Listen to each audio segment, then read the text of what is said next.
Buenas noches. Hoy, 10 de julio, se cumplen 20 años del secuestro del concejal del PP en Ermua, Miguel Ángel Blanco. El espíritu de Ermua supuso un antes y un después en la lucha contra el terrorismo de ETA. Así lo ha remarcado Mariano Rajoy, el mismo día en el que Podemos y una parte del Partido Socialista se niegan a rendirle homenaje. Lo vemos en las 5W. Hoy hace 20 años que la organización terrorista ETA perpetraba el secuestro de Miguel Ángel Blanco. El comando de Etarra estaba refugiado en el piso de un concejal de Ribatasuna, de esa localidad vizcaína. Las instrucciones de ETA fueron claras: secuestrar a un concejal del PP y, si no podéis, hacerlo dándole matariles sobre el terreno. Así consta en la documentación que la Guardia Civil incautó en el domicilio de dicho concejal de Ribatasuna. 72 horas de angustia en las que los terroristas tuvieron con el alma en vilo a toda España. ETA exigía, a cambio de su liberación, el acercamiento de los terroristas encarcelados a prisiones del País Vasco. El gobierno no claudicó, negándose a arrodillarse ante el chantaje de los terroristas, por lo que la sentencia de muerte sobre Miguel Ángel Blanco cayó implacablemente. 3 días después de su secuestro, la banda terrorista comunicaba el paradero del cadáver del concejal, que con 2 tiros en la nuca fue conducido al hospital, donde nada se pudo hacer por su vida. Hoy ni José María Aznar, presidente del gobierno entonces, ni su ministro del Interior, Jaime Mayor Oreja, han acudido al homenaje en nombre del edil por no estar invitados. Desde Podemos, Manuela Carmena se ha negado a poner una pancarta en memoria de Miguel Ángel Blanco en la fachada del Ayuntamiento de la capital, donde sí ha colgado con mucho entusiasmo la pancarta de bienvenida a los refugiados o el emblema del lobby LGTBI. También en el PSOE ha habido algunos de sus miembros que se han negado a evocar la figura de un mártir en la lucha contra el terror de ETA, un símbolo en contra de la claudicación del Estado ante los terroristas y que, sin embargo, y a pesar de la lucha de muchos que, como él, se negaron a arrodillarse ante el terror, terminó por consumarse a través de la hoja de ruta de Zapatero y perpetrada después por el Partido Popular de Mariano Rajoy. Editorial con Eduardo García Serrano.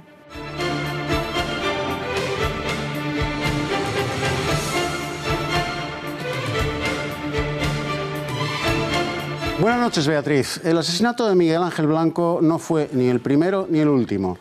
El modus operandi del crimen perpetrado por la organización socialista abertzale Euskaditas Batasuna, más conocida por el siniestro acrónimo ETA, tampoco fue novedoso. Los pistoleros del nacionalismo marxista-leninista vasco ya habían asesinado así antes, lo siguieron haciendo después, pero la muerte de Miguel Ángel Blanco supuso un aldabonazo en la conciencia colectiva del pueblo español de tal magnitud en los instantes inmediatamente posteriores a la noticia de su asesinato, de tal espontaneidad y de tal ira legítima y justificada, que rápidamente los caciques del sistema acudieron a embridar aquel levantamiento popular, aquella suerte de 2 de mayo nacional, para encauzarlo hacia lo políticamente correcto, para remansarlo, para domarlo y dirigirlo con las espuelas de la tolerancia y del pacto hacia donde hoy nos encontramos. Fue hace 20 años. 20 años después, ETA está en las instituciones. Sus más feroces asesinos gozan de una libertad que no merecen y el movimiento separatista está a un paso de llevarnos a todos a un punto de no retorno. Pero la mentira de consenso, hoy más que nunca, les contará a ustedes que ETA ha sido derrotada.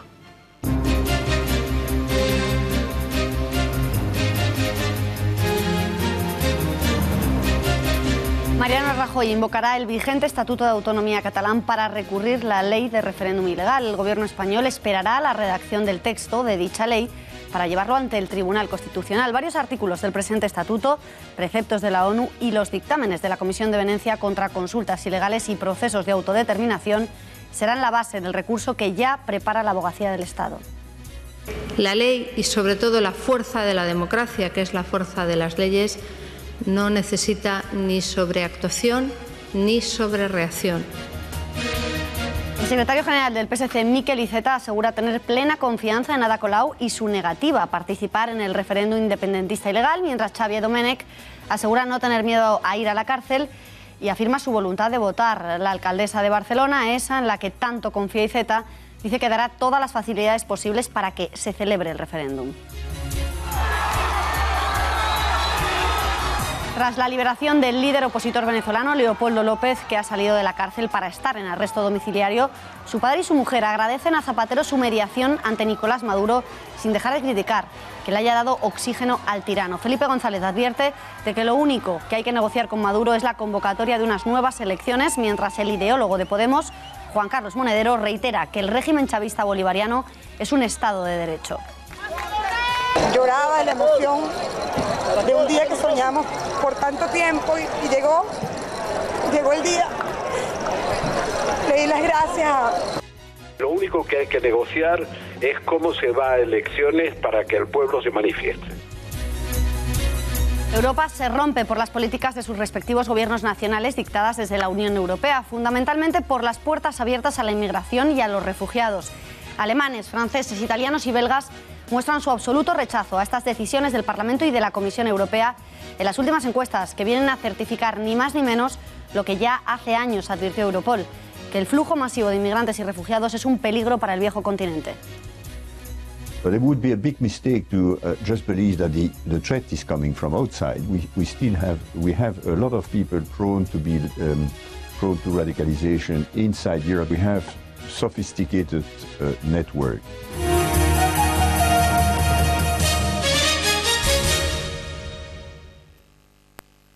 El Gobierno invocará el Estatut de Cataluña para impugnar la ley de referéndum que el Govern de la Generalitat pretende aprobar en agosto como ley suprema que les exime del cumplimiento de cualquier otra ley. Varios artículos del vigente Estatuto de Autonomía Catalán y los preceptos de Naciones Unidas y de la Comisión de Venecia en contra de las consultas ilegales de autodeterminación podrían ser la base del recurso que ya estaría preparando la Abogacía del Estado contra esa ley de referéndum, según asegura el diario El País. La ley que pretende sustentar un referéndum de independencia el 1 de octubre no ha sido aún aprobada formalmente. El Gobierno esperará a ese momento para recurrir el texto ante el Tribunal Constitucional con el apoyo de Ciudadanos y del Partido Socialista. Por ello, la vicepresidenta del Gobierno, Soraya Sáez de Santamaría, ha insistido hoy en que la fuerza de las leyes no necesita de ninguna clase de sobreactuación, al tiempo que ha reiterado que no habrá referéndum independentista. Nosotros no vamos a entrar en provocaciones de la Generalitat de Cataluña. Creo que es lo que están buscando. Ese referéndum no se va a celebrar y no diremos una palabra más alta que otra, porque la ley y sobre todo la fuerza de la democracia, que es la fuerza de las leyes, no necesita ni sobreactuación ni sobrereacción. El referéndum no se va a celebrar y el señor Puigdemont más vale que haga una reflexión del fracaso al que está conduciendo a su partido.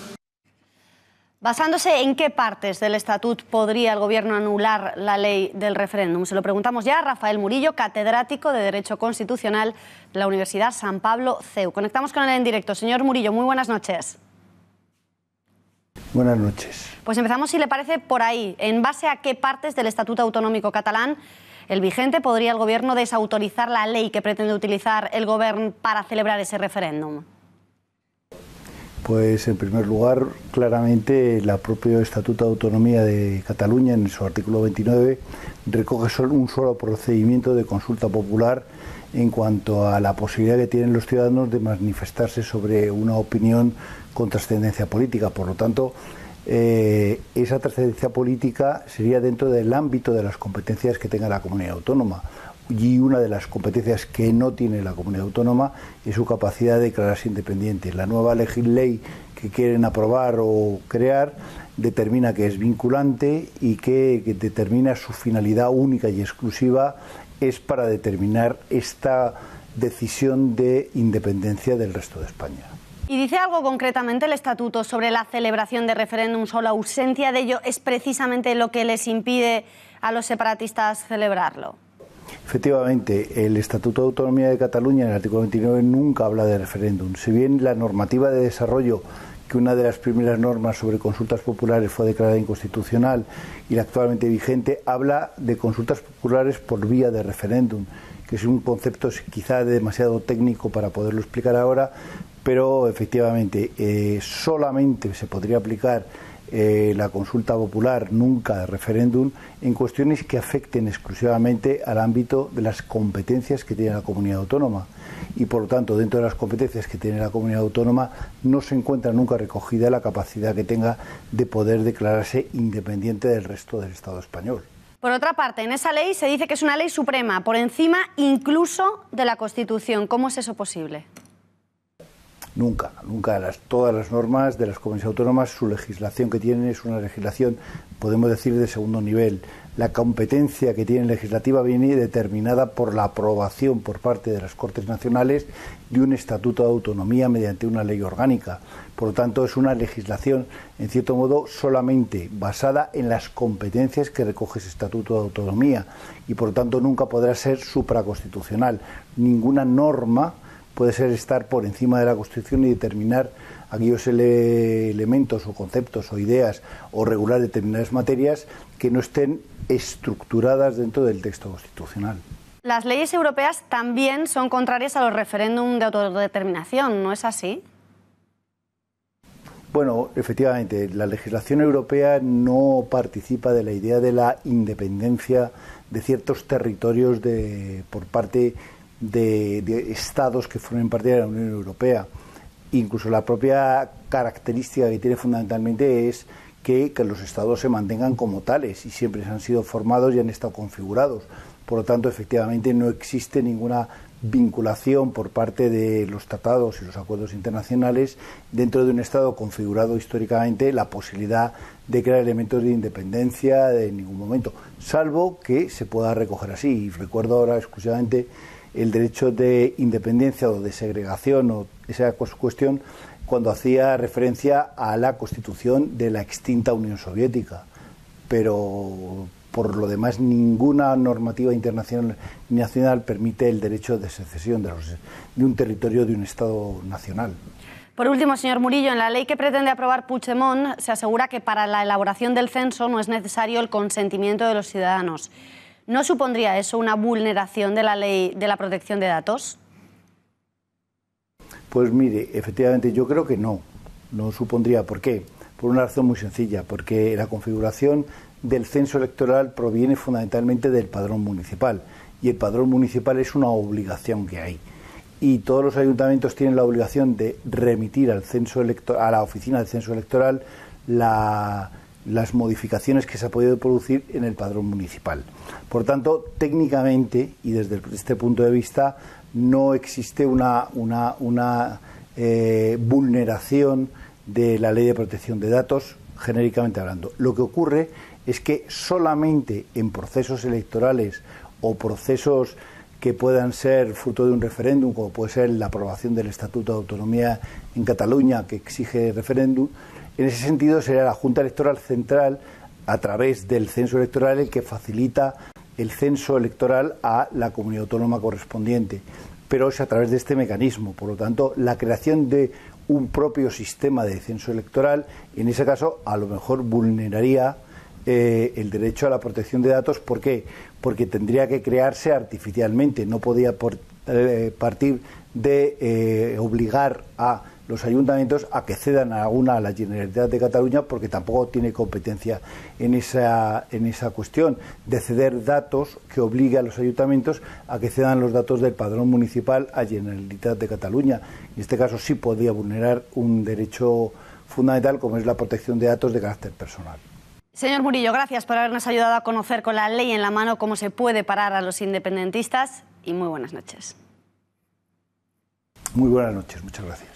Y desde el PSC, el primer secretario, Miquel Iceta, no contempla romper el pacto con la formación liderada por Ada Colau, confiando en que el próximo 1 de octubre no harán ni ella ni nadie de su partido nada ilegal. Una confianza que casi podría tacharse de ciega, si tenemos en cuenta que hoy mismo ha sido la propia alcaldesa de Barcelona la que ha mostrado su total disposición a ayudar en la organización del plebiscito ilegal.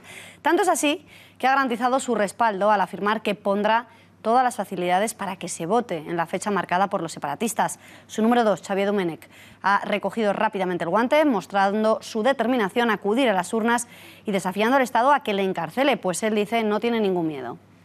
Hi ha molts dirigents dels comuns que no s'estan donant les garanties pròpies d'un referèndum. Llavors potser poden tenir el dubte de dir, bueno, si no és un referèndum, si és una mobilització, i és allò de pulpo com animal de companyia, bueno, és una discussió, però, en fi, jo crec que ells probablement, com tothom, haurem d'esperar a que es produeixin les decisions per poder-nos situar. Ese es nuestro compromiso.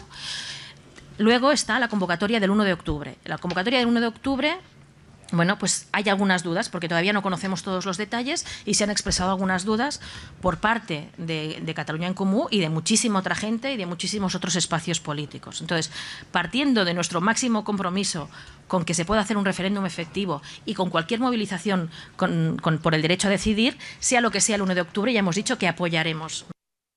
El vicesecretario de Política Social y Sectorial del Partido Popular, Javier Maroto, ha pedido al presidente de la Generalitat, Carles Puigdemont, que reflexione después de haber conseguido dividir a los suyos, a los de Podemos y a los del Partido Socialista, con su intención de convocar ese referéndum ilegal del 1 de octubre. Y más allá iba todavía el ministro de Justicia, Rafael Català, quien lamenta que en Cataluña las políticas las hagan unos pocos radicales. Por eso le pedimos a Puigdemont que reflexione. No vaya a ser que le pase como al rey desnudo, aquel personaje del cuento que también se paseaba por las calles pensando que era el más elegante y el más querido, y en realidad, como Puigdemont, era el que estaba solo y desnudo de argumentos, alejado de la realidad. Bueno, el Gobierno va a seguir haciendo lo que hace siempre, que es cumplir la ley y garantizar que se cumplan las leyes en España por parte de todos y muy en particular por parte de las instituciones y de los poderes públicos. En eso estamos, en eso hemos estado siempre y en eso vamos a seguir estando. Mientras tanto, si el Gobierno de la Generalitat o el Parlamento de Cataluña pretende promover alguna actuación contraria a nuestra Constitución y contraria a las sentencias recientes del Tribunal Constitucional, el Gobierno hará lo que tiene obligación de hacer, ¿no?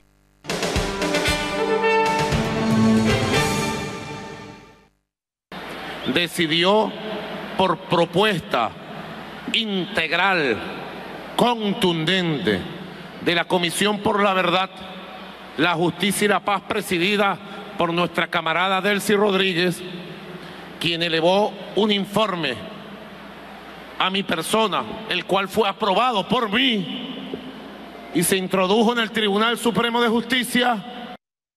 Porque hasta hace 3 semanas, 4 semanas, dijeron ellos que el último que saldría sería Leopoldo López a su casa. Y apenas le dieron la oportunidad, se fue a meter allá en su casa, en su cuarto, y dejó a los demás presos en la cárcel. Tras tenerle encarcelado durante 3 años, ahora Maduro quiere marcarse el tanto ante la comunidad internacional de haber sido el que ha dado la orden para la liberación de Leopoldo López. Una decisión que sin duda no les habrá sido fácil a los chavistas, vista la inquina que su número 2 le guarda al líder opositor, al que acusa de haber abandonado a sus compañeros de prisión en cuanto se le ha dado la oportunidad. Explicaciones que llegan tras los agradecimientos de familiares opositores a Zapatero, a cuya mediación atribuyen la liberación. Calma al país y no se celebró el referéndum revocatorio cuando debió celebrarse. Si yo no tengo la capacidad para rectificar, entonces sí me tengo que criticar y autocriticar. Pero sí, en este momento le doy las gracias a Zapatero, pero también no voy a rectificar la crítica que tuve en su momento, porque él fue factor para parar un movimiento popular y le dio oxígeno al gobierno de Maduro. Su padre no podía contener la emoción tras ver a su hijo abandonar la madrugada de ayer la cárcel militar de Ramo Verde y haber sido puesto en situación de arresto domiciliario, lo que a su juicio, siendo un paso indudable, no supone en ningún caso que esté en libertad. Y es que pese a lo manifestado por Diosdado Cabello, Leopoldo López, tras ser excarcelado, manifestaba su disposición a volver a la cárcel si esto sirviera para conseguir la libertad para su país, para Venezuela. Después de 3 años y 5 meses, López ha podido abrazar a sus hijos, Manuela y Leopoldo Santiago, y ha llamado a los opositores, que cumplen mañana 100 días de protestas, a mantener su lucha en las calles. Por su parte, su mujer Lilian Tintori agradecía a José Luis Rodríguez Zapatero el haber conseguido su excarcelación, en contraposición con lo que sostiene el letrado de su marido, Alberto Ruiz Gallardón, para quien el papel del expresidente en Venezuela no ha sido plenamente satisfactorio. Lloraba de la emoción de un día que soñamos por tanto tiempo y llegó el día. Le di las gracias a Delcy Rodríguez y a Jorge Rodríguez, estaban ahí presentes, y les dije que no puede existir más tortura en Venezuela, que no deben existir presos políticos en Venezuela.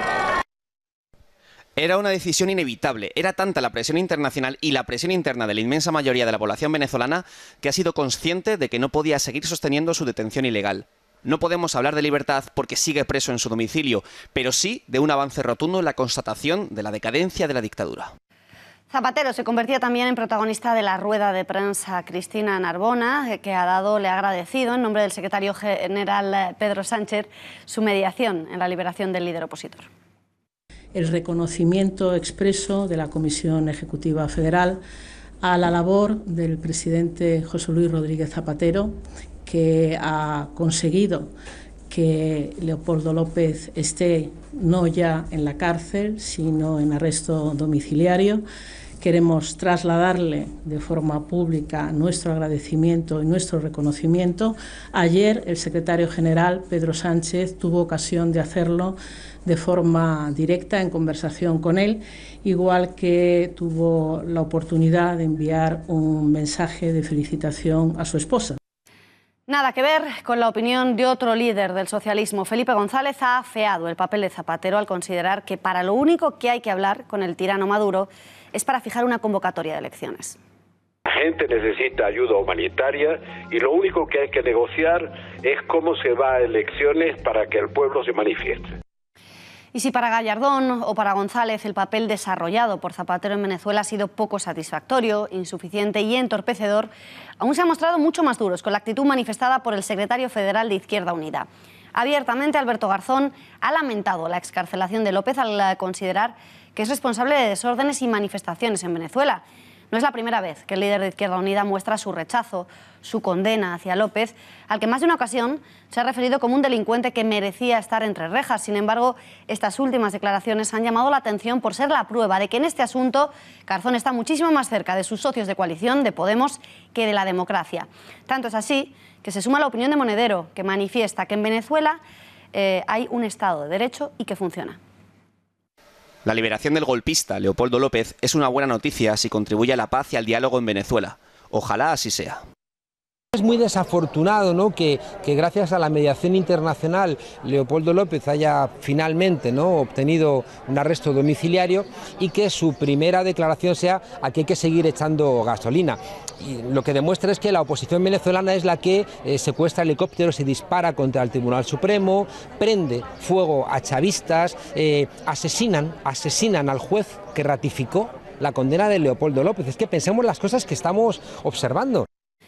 Para PP y Ciudadanos, la defensa del régimen chavista por parte de los morados no es ninguna sorpresa. Es más, es una evidencia que solo demuestra una vez más que están juntos en esto. Así lo cree Andrea Levy, a cuyas declaraciones también se ha sumado el presidente de Ciudadanos, a quien la simple equiparación de una tiranía y una democracia le parece la demostración de que en Podemos no son demócratas. Entonces, a mí me parece que comparar un régimen democrático donde se respetan los derechos humanos, donde hay libertades, donde vivimos en uno de los países homologables a cualquier democracia del mundo, compararlo con una tiranía en la que el presidente del gobierno, el presidente decide qué tiene que hacer el Supremo, a quién hay que encarcelar. Es que fíjese, es que el señor Maduro decía que había decidido que saliera Leopoldo López de la cárcel en arresto domiciliario.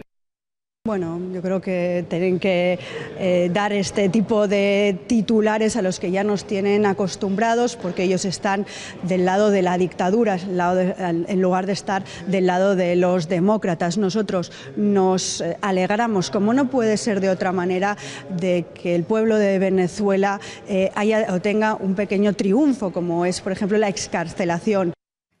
Eduardo, ¿a ti te ha sorprendido que desde Podemos, desde Izquierda Unida, salgan en defensa del tirano Maduro? En absoluto. Nadie condena a papá y sobre todo si papá te sigue pasando la paga. Claro. Podemos es al régimen venezolano, el chavismo bolivariano, lo que Bildu es a ETA. En la misma medida en que Bildu rechaza condenar los crímenes de ETA, con ese mismo cinismo, con ese mismo entusiasmo y con esa misma lealtad, muy bien remunerada por cierto, Podemos se niega a condenar los crímenes de Nicolás Maduro.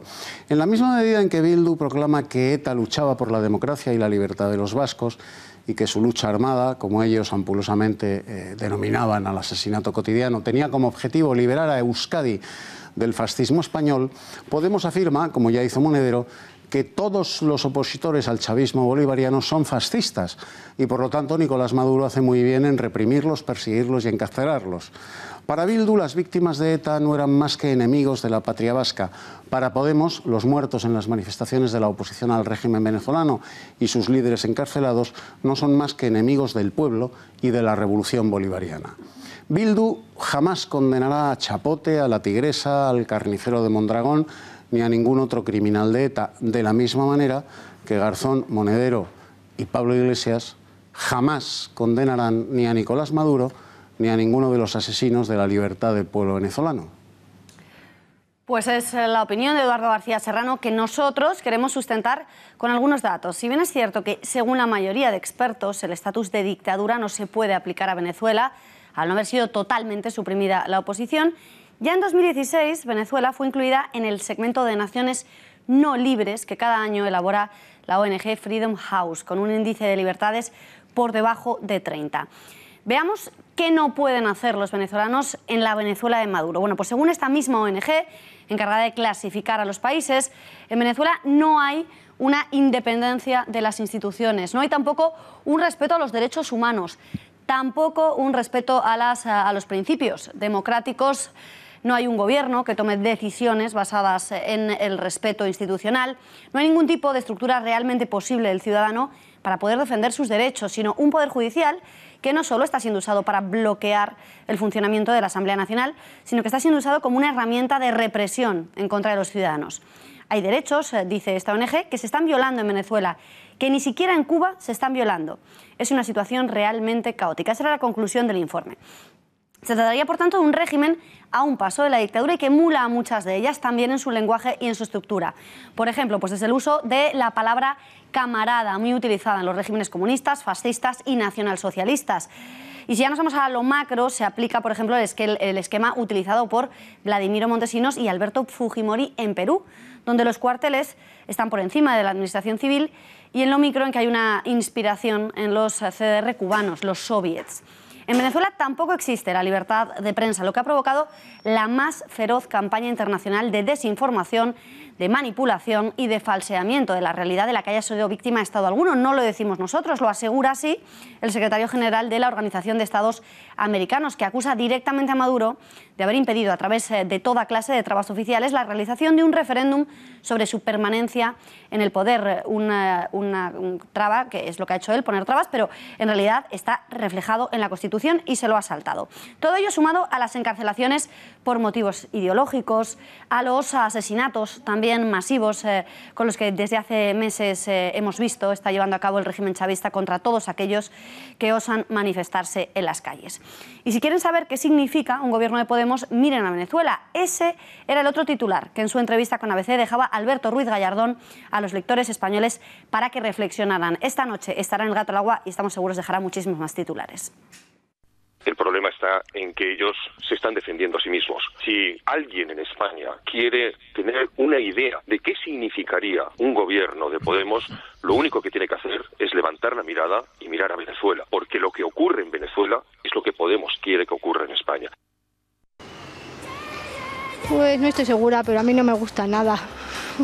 No me gusta nada la filosofía de Podemos, no.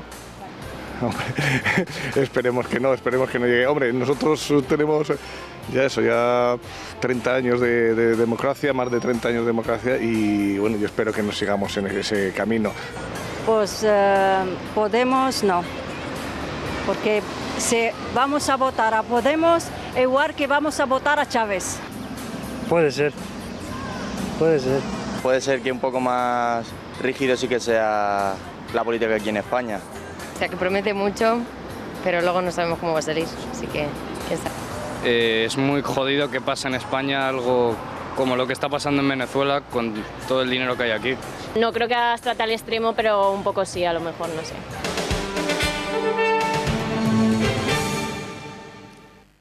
La llegada masiva de inmigrantes a Europa durante los 2 últimos años está empezando a pasar factura a la Unión Europea. Francia, Italia, Alemania o Bélgica ilustran la deriva que está tomando gran parte de la ciudadanía europea. Posturas enfrentadas y rechazo a las políticas implementadas desde la Unión Europea. Todo empezó hace 2 años, cuando la presión migratoria comenzó a hacerse insoportable y la canciller Angela Merkel adoptó una política de puertas abiertas para hacer frente a la crisis de refugiados. Había que ser solidarios, acoger a todos los que llamaran a las puertas del viejo continente. Una postura que no ha cambiado tras las masacres provocadas por terroristas islamistas en suelo europeo. Habe ich mich ausführlich geäußert. Ich habe mich dann entschieden, angesichts auch der weiteren Entwicklung, mich heute zu äußern, und deshalb habe ich das Gefühl, verantwortlich und richtig zu handeln und keine anderen Gefühle. La política aplicada por Bruselas a instancias de la canciller tuvieron 4 consecuencias inmediatas de las que ya alertó reiteradamente Europol. La primera de ellas, el colapso de los puertos griegos, la muerte también de miles de refugiados en su periplo hacia Europa y de los que Aylan, están viendo la foto, se convirtió en el emblema para defender las políticas buenistas. Pero no se queda ahí. Tercera consecuencia, incidentes en las principales ciudades por la imposibilidad de asumir la llegada masiva de inmigrantes y un 30% de terroristas infiltrados entre los refugiados. But it would be a big mistake to just believe that the threat is coming from outside. We have a lot of people prone to radicalization inside Europe. We have sophisticated network organized by Daesh, mainly for the time being, and may just wait for the right moment to Los atentados yihadistas en suelo europeo aprovecharon el espacio Schengen para acampar a sus anchas y escapar de Francia a Bruselas, de Berlín a Estocolmo, sin tener que pasar por ningún tipo de control fronterizo, lo que ha provocado que para las autoridades sea prácticamente imposible identificar, controlar a los miles de refugiados, de terroristas que se hacen pasar por refugiados y que en cualquier momento pueden atentar o dirigir una célula a distancia. El descontrol ha llegado hasta el punto de que Suecia, paradigma de modelo multicultural, se ha visto obligado recientemente a cancelar un festival de música por la incapacidad de las autoridades a hacer frente a una oleada de ataques sexuales. En concreto, 4 violaciones, 23 denuncias por agresión sexual durante la celebración de ese festival. Así lo reconocían las propias autoridades del país.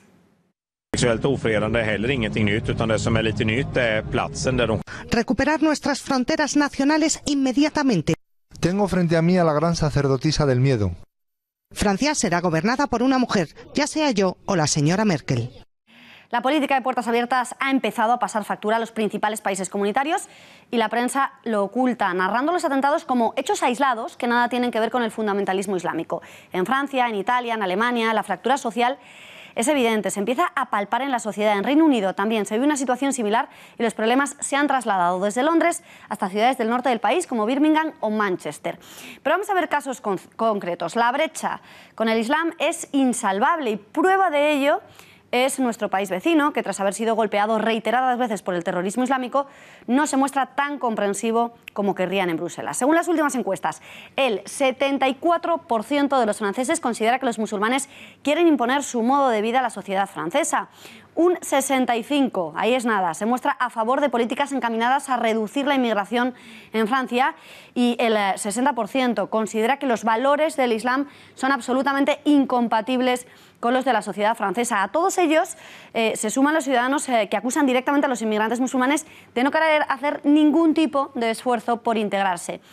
Pero es que a pesar del creciente rechazo de la opinión pública, su presidente Emmanuel Macron, le hemos escuchado hace unos instantes, se muestra favorable a la acogida indiscriminada de refugiados. Lo hemos visto, tachaba de xenófoba directamente a Marine Le Pen, pues, por defender lo que el 85% de su ciudadanía defiende. Francia no es un caso aislado. Bruselas, desde donde se imponen las políticas buenistas frente a la inmigración musulmana, también está viviendo en sus propias carnes las consecuencias de esa política de puertas abiertas. Un 25% de la población en Bruselas es musulmana y hasta el 50% de los nacimientos también lo son. El ejemplo más evidente es Molenbeek, el barrio islámico por excelencia de Europa y lugar de reunión de gran parte de los terroristas que han atentado estos últimos 2 años en el continente. Todo comenzó en la década de los años 70. El rey Balduino llegó a un acuerdo con su homólogo, con el saudí Faisal, para, a cambio de petróleo, permitir la construcción de una gran mezquita en el centro de la ciudad. Los saudíes lo lograron además ese alquiler del pabellón oriental de Bruselas por 99 años y a coste cero.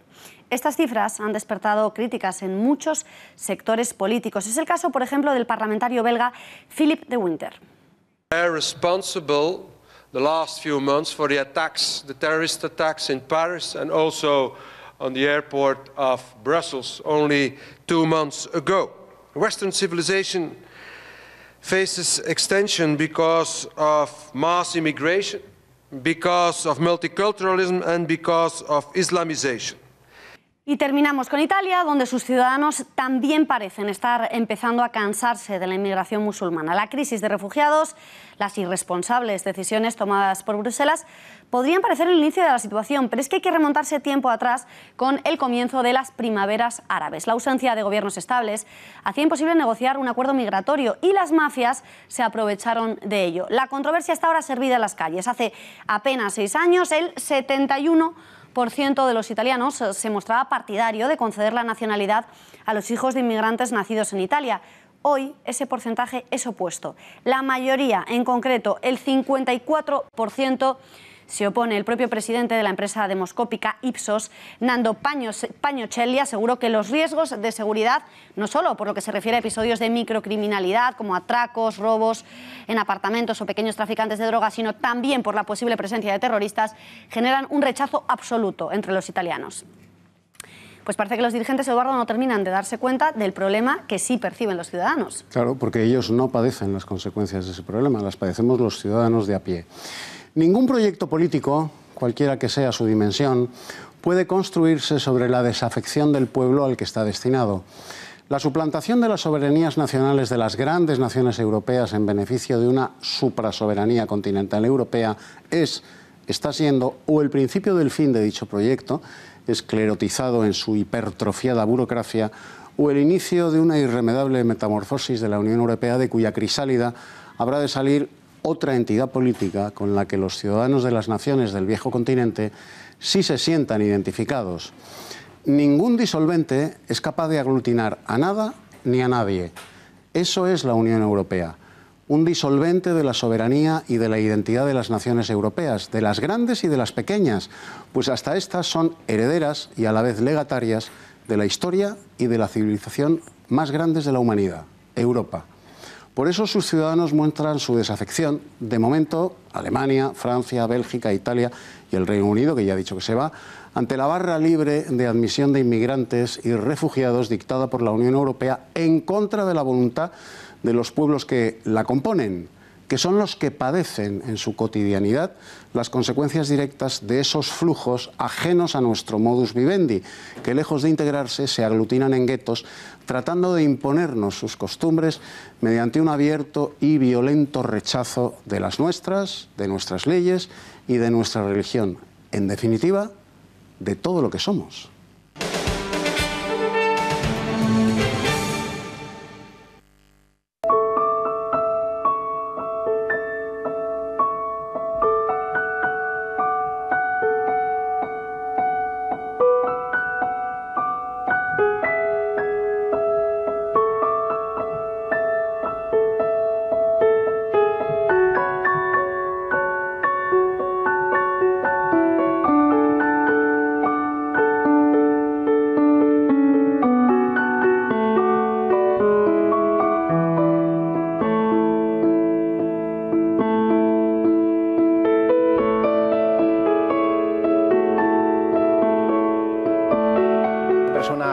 Muerta en Lasarte con un tiro en la cabeza. El pueblo de Ermua ha acompañado esta mañana a Miguel Ángel Blanco, al concejal que habían elegido democráticamente y que ha sido asesinado por ETA.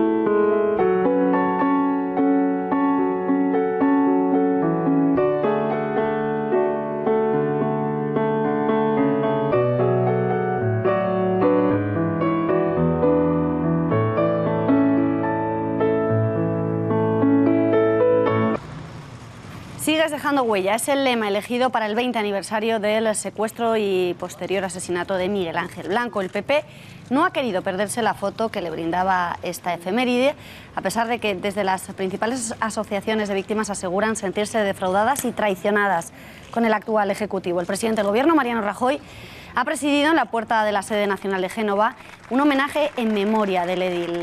En el acto se ha desplegado un cartel en la fachada recordando a Miguel Ángel Blanco y se ha guardado un minuto de silencio. Ha congregado a buena parte de la cúpula del partido, así como a la hermana del concejal asesinado, Marimar Blanco, el presidente del PP vasco, Alfonso Alonso, y a la presidenta de la Comunidad de Madrid, Cristina Cifuentes. Rajoy ha subrayado que el espíritu de Ermua supuso un cambio muy importante en la visión de muchas cosas por parte de mucha gente y que si alguna conclusión se puede sacar de cara al futuro es que las víctimas del terrorismo merecen todo el apoyo y el esfuerzo. Miguel Ángel Blanco está no solo en el recuerdo, en la cabeza y en la mente de quienes somos miembros del Partido Popular, sino de todos los españoles. Nos acordamos de él, de toda su familia. Aquí está su hermana Marimar, de sus padres, de todos sus compañeros de partido en Ermua, en el País Vasco, y de todos los españoles, porque creo que el espíritu de Ermua significó sin duda un cambio muy importante en la visión de muchas cosas por parte de mucha gente. Pues saludamos ya a José Javier Esparza. Esparza, buenas noches. ¿Qué tal, Bea? Buenas Vamos noches. ya con ello. ¿Estás de acuerdo con eso que ha dicho el presidente del Gobierno, que el espíritu de Ermua lo cambió todo, supuso un punto de inflexión? Hombre, supuso evidentemente un punto de inflexión, sí, pero no lo cambió todo. De hecho, el espíritu de Ermua pudo haberlo cambiado todo, pero finalmente en lo que quedó convertido fue en una instancia de neutralización de lo que la gente de verdad pensaba, que era, se acabó. Aquí hay un malentendido de fondo. El terrorismo de ETA no ha sido un fenómeno atmosférico, ha sido un terrorismo político ligado al separatismo. No ha sido otra cosa que eso. En aquel momento el sistema democrático pudo aprovechar aquella barbaridad para acabar con lo que la gente estaba pidiendo de verdad en la calle, que era el separatismo y en particular la complicidad criminal y canalla de una buena parte del PNV, empezando por Arzallus, con ETA. El sistema ha preferido salvar al sistema antes que a la democracia y a la nación. ¿La gente salió a la calle? Sí, bien. 20 años después de soportar crímenes. Al final sirvió para legitimar una acción, digamos, más agresiva por parte de Aznar contra ETA, que funcionó hasta que llegó otro gobierno que la arruinó.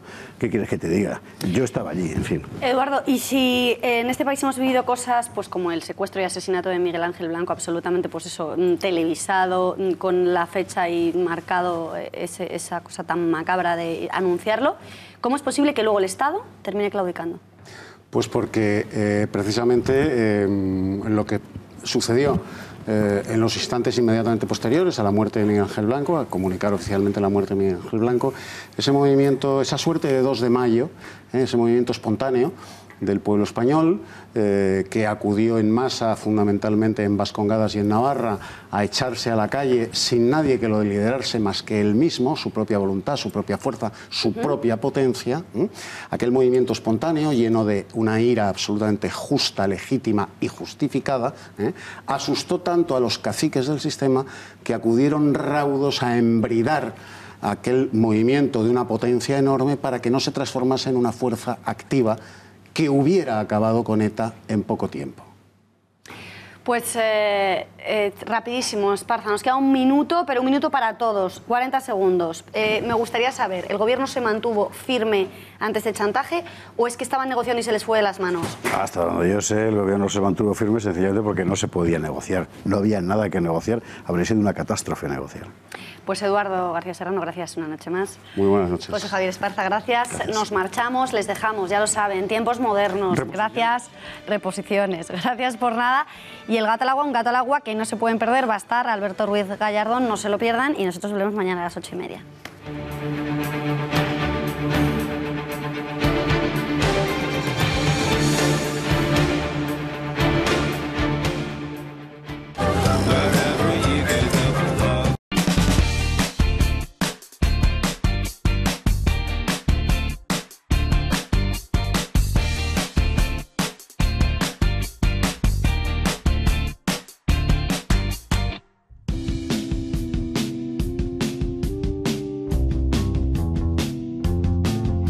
Nuestro planeta es el planeta azul. Los responsables de que tenga estas tonalidades son los océanos y los gases de la atmósfera.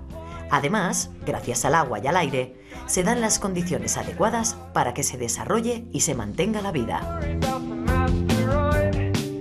Aproximadamente el 70% de la superficie de la Tierra está cubierta por agua y los océanos contienen alrededor del 95% del agua de todo el planeta. Además, se calcula que es donde vive casi 1 millón de especies de las que poblan nuestro planeta. Farmamar es una compañía que investiga y desarrolla tratamientos innovadores de origen marino con el objetivo de darle a los profesionales médicos nuevas herramientas para combatir el cáncer. La idea desde un principio fue buscar antitumorales de origen marino. ¿Por qué? Pues porque hasta ahora ninguna compañía había desarrollado antitumorales de origen marino. Todos los que hay hoy disponibles, los naturales, son todos de origen terrestre y el resto son sintéticos. La lógica cuando empezamos es que se han encontrado muy buenos antitumorales en la naturaleza. Tenemos muchos ejemplos, Taxol, doxorubicina, etcétera, producidos por plantas o por bacterias, pero todos terrestres. Y como el 75% de los seres vivos son organismos marinos, pensamos que había una oportunidad en el mar, pero era una hipótesis de trabajo. Su hipótesis se confirmó cuando la Agencia Europea del Medicamento aprobó su primer fármaco, el Yondelis, el primer antitumoral marino del mundo que ya se comercializa en más de 80 países. Nuestros productos son para administrar a pacientes con cáncer. Realmente nosotros tratamos de poner en el mercado productos con los que los oncólogos pueden tratar a sus pacientes. En el caso nuestro, el primer fármaco está aprobado para su uso en sarcomas y en cáncer de ovario.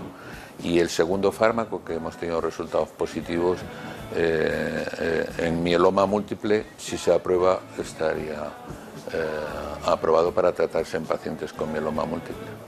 Y en concreto aquí en España, gracias a nuestro segundo fármaco, el que está ahora con resultados positivos pendiente de evaluación, ese fue el primer fármaco con el que se hizo en España una fase 1, lo que se llama First in Man, que es la primera vez que a un ser humano se le administra un fármaco experimental. Y desde ese momento en España se han hecho 200 y pico fases 1.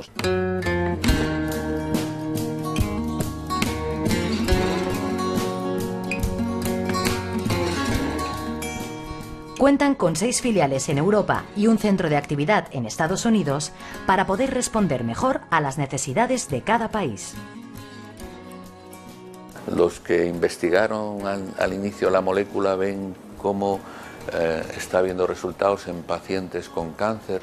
Recibimos de vez en cuando unas cartas que son muy emotivas de algún paciente que agradece que este fármaco haya existido porque le ha ido muy bien en el tratamiento de su enfermedad. Y yo creo que eso es impagable, ¿no? Es saber que estás ahí aportando a la sociedad, digamos, unas soluciones que de otra manera en una enfermedad que no es banal como el cáncer, pues sería tremenda, ¿no?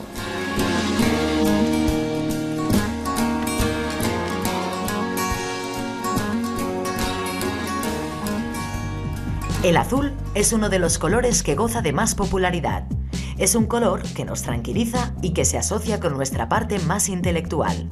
El azul simboliza poder y conocimiento, y generalmente lo asociamos con un perfil ejecutivo y comercial. Por este motivo, es un color recurrente en servicios bancarios y financieros.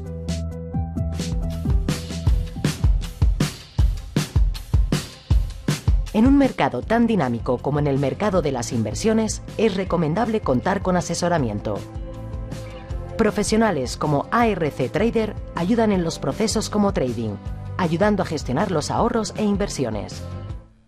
Bueno, ha sido un trabajo de muchos años. Lógicamente los mercados financieros los mueven las grandes cuentas, bancos, fondos de inversión y demás. Entonces lo que hicimos fue diseñar un sistema que siguiera sus movimientos para hacer exactamente lo mismo que están haciendo ellos. Hicimos unos indicadores que los agrupamos en uno solo, que es el que tenemos aquí, y este indicador es el que nos permite, por ejemplo, iniciar una compra justo cuando inicia el impulso y nos lleva justo al final. Aquí ya vemos que puede haber un reverso, el indicador nos lo ha indicado, abrimos una posición de venta tomando ya una serie de beneficios en este punto, con lo cual si analizamos si aquí el mercado nos da la razón y finalmente se va hacia abajo, nuestro rango de beneficio-riesgo es cortito. Fíjate donde tenemos ya el stop de pérdidas, que ya al final del día podemos tomar beneficio. Cuentan con un departamento dedicado a asesorar de manera personalizada a todo tipo de clientes.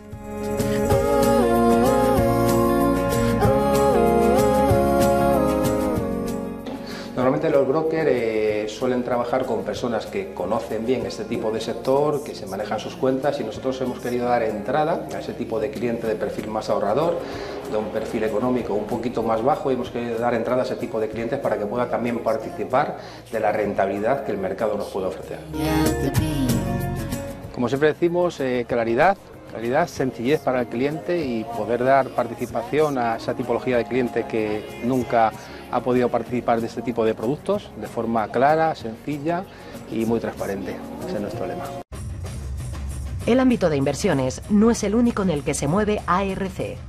También apoyan clubes deportivos como la Agrupación Deportiva Alcorcón o eventos como la ARC Madrid Football Cup.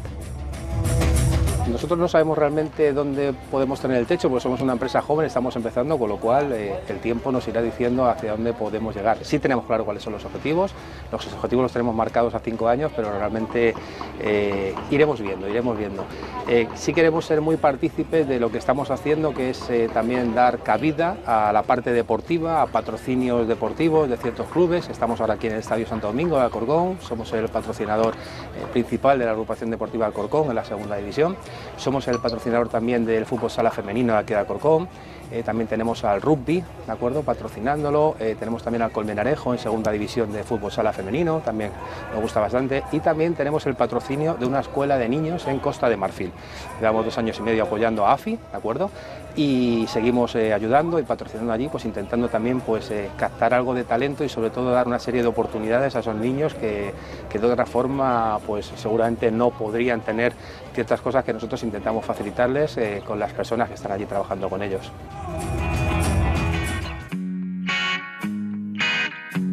El transporte de viajeros y mercancías en España es un sector económico de una enorme y creciente importancia estratégica para la industria, el comercio y la movilidad de las personas. A menudo se desconoce el valor de su aportación a la mejora y al equilibrio de nuestra economía. Un sector del transporte abierto y competitivo puede ser clave para que nuestro país no se convierta en un mero destino turístico, para retener la actividad económica y generar otras nuevas.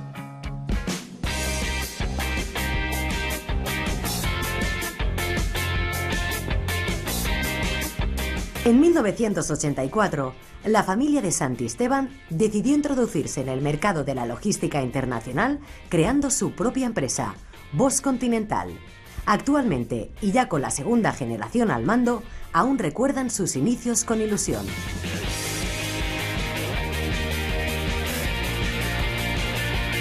Yo era un profesional dentro del mundo del transporte en general que ya llevaba pues, prácticamente 8 o 9 años en este sector, además con conocimientos por haber desempeñado funciones prácticamente en todo lo que son las modalidades del transporte. Esto hizo que me planteara el hecho de poder asumir un compromiso propio. Mis inicios además coincidieron, puedo decir, con que yo ya apreciaba esta demanda, lo veía, a pesar de que era una persona joven, pero yo veía que existía esta demanda, veía que había esta necesidad. Y de hecho nosotros estamos en un sector donde la empresa que nosotros fundamos es una empresa pues prácticamente en un sector de prácticamente reciente creación de muchas otras empresas que nos dedicábamos a lo mismo, que es poder asesorar y coordinar pues este tipo de servicios que demandaban las empresas.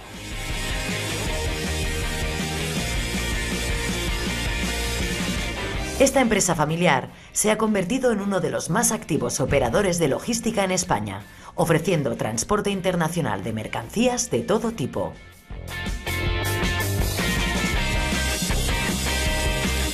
La actividad principal es la coordinación, quiero poner el énfasis en esta palabra, la coordinación del transporte internacional de mercancías. Nosotros transportamos todo tipo de bultos, unidades, piezas, y después de todo tipo de características y peculiaridades de cada mercancía.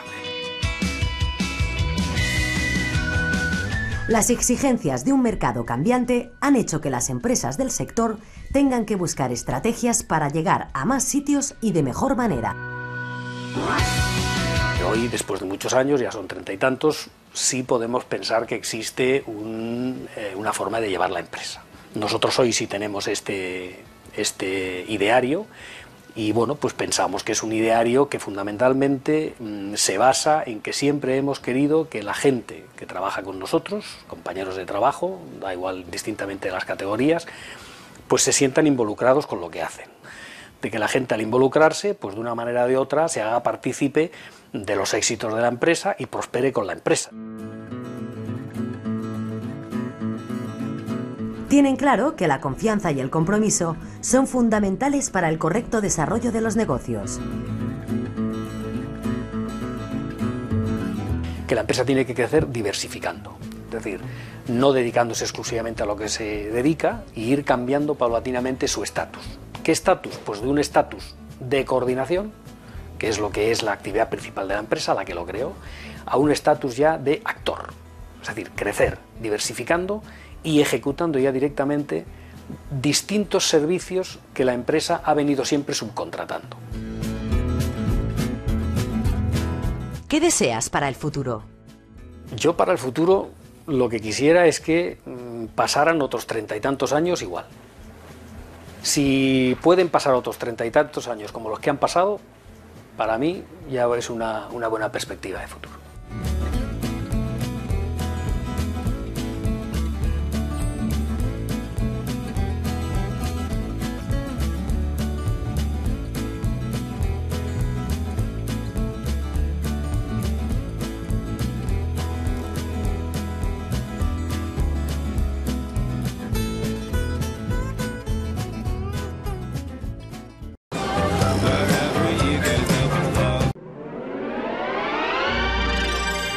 Volvemos en 2 minutos.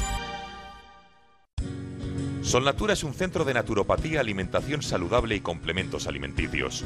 Su misión es la de ayudar a las personas a obtener calidad de vida a través de pautas de alimentación correctas y complementos alimenticios de máxima calidad. Nuestra especialidad es la elaboración de programas de mejoramiento personalizados y enfocados a nutrir y fortalecer el organismo. El equipo humano de Solnatura está compuesto por naturópatas y médicos con amplia experiencia en este campo y sus métodos son siempre naturales, preventivos y respetuosos con el medio ambiente. En Solnatura te vamos a ayudar. Llama ya al 91 31 31 409. Estamos en la calle Conde de Aranda 13, Metro Retiro. Hablar de este jamón cocido es hablar del tiempo. De este no, de este. Porque en El Pozo hacemos así nuestro jamón cocido artesano, dándole tiempo al tiempo. Como dijo otro artesano, el tiempo siempre encuentra el final perfecto. Jamón cocido artesano de El Pozo. Ya no se hacen jamones cocidos así. El Pozo. Soy María Jesús Barreñada, presidenta de Aredos Abogados, doctora en Derecho, abogada y abogada rural. Si tienes un problema jurídico, no dudes en contactar con nosotros, te lo solucionaremos. Este despacho ha sido galardonado con el Premio a la Excelencia Profesional porque defendemos tus derechos, financiamos tus procedimientos, tu problema jurídico lo hacemos nuestro y te lo solucionamos. En El Pozo hacemos así nuestro jamón cocido artesano, dándole tiempo al tiempo. Ya no se hacen jamones cocidos así. El Pozo. ¿Quieres seguir equivocándote con nosotros? Hace falta Intereconomía. Alfonso de Madrid, María Elena de Pontevedra, Rodolfo de San Cugat del Vallés, Juan Luis de Sevilla, Jesús de Tenerife, Javier de Albarracín, Rosa María de Valladolid. Muchísimas gracias. De corazón. Gracias. Jesús de Cáceres. Gracias. Muchas gracias. Muchísimas gracias. Gracias.